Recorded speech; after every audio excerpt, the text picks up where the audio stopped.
welcome to another tip of the week. Today we're going to be talking about your mouth shape when you sing and why that's important.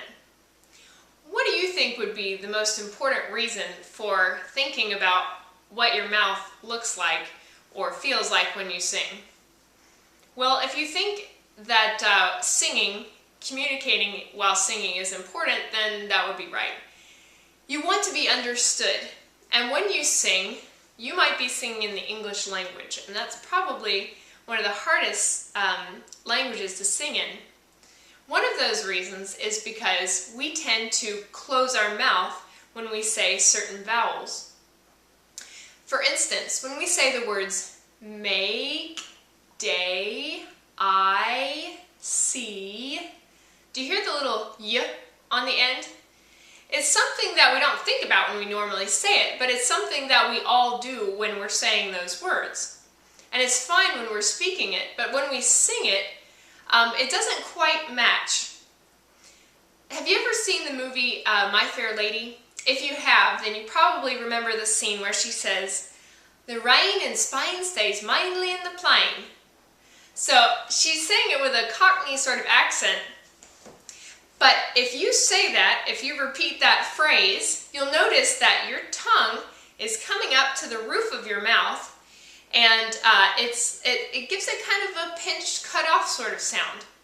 What happens if you were to sing that same line, you would notice that it just doesn't have a very good sound. I'm going to sing that line, and notice what sort of shapes my mouth does. So here we go.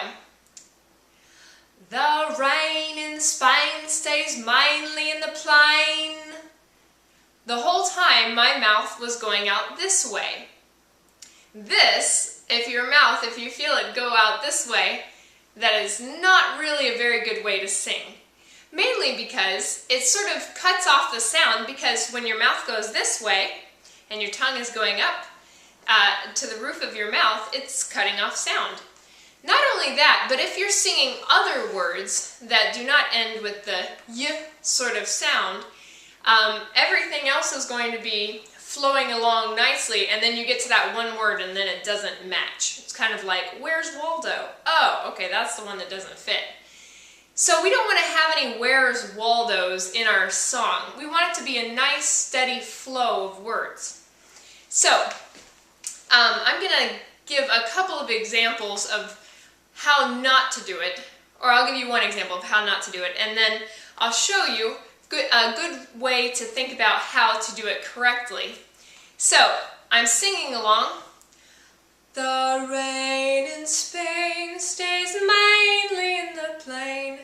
Okay, so I exaggerated it, but you could tell my mouth all of a sudden went whoop that way.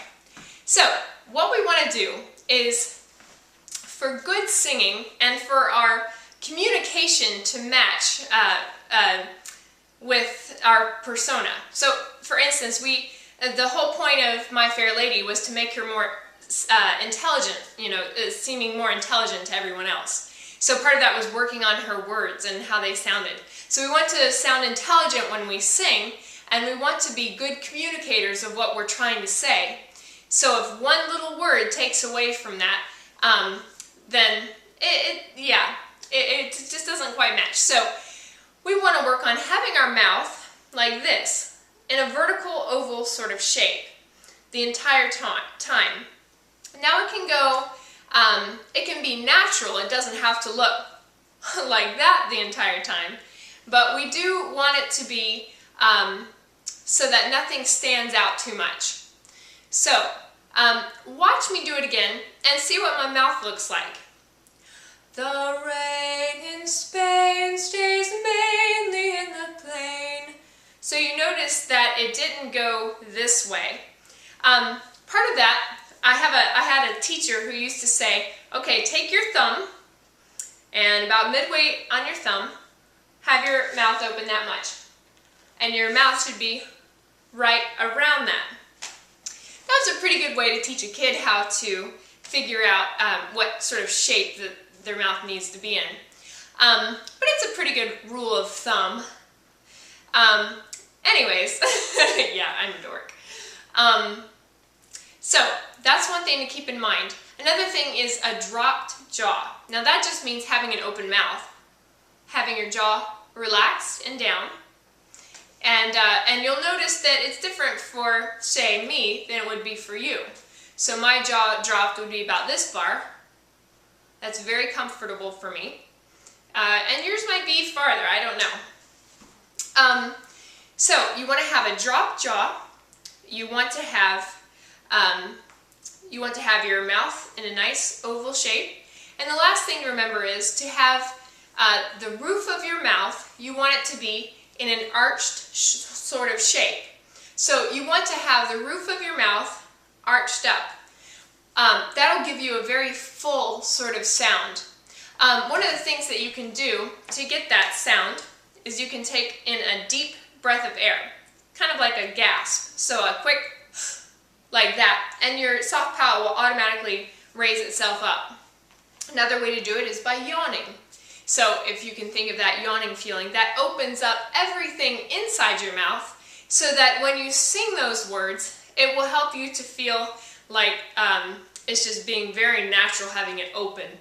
The last thing is to also, with that soft palate raise, let your tongue be relaxed. So if you feel your tongue going to the roof of your mouth a lot when you say your E sounds, then try and do a different way. Start with ooh and then shape it into an E sound. Seeing if you can keep your lips in the same place. So,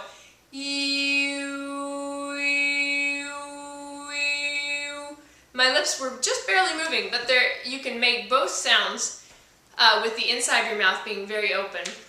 Alright, well that was a little bit of a long tip for the week, but good luck. Have fun.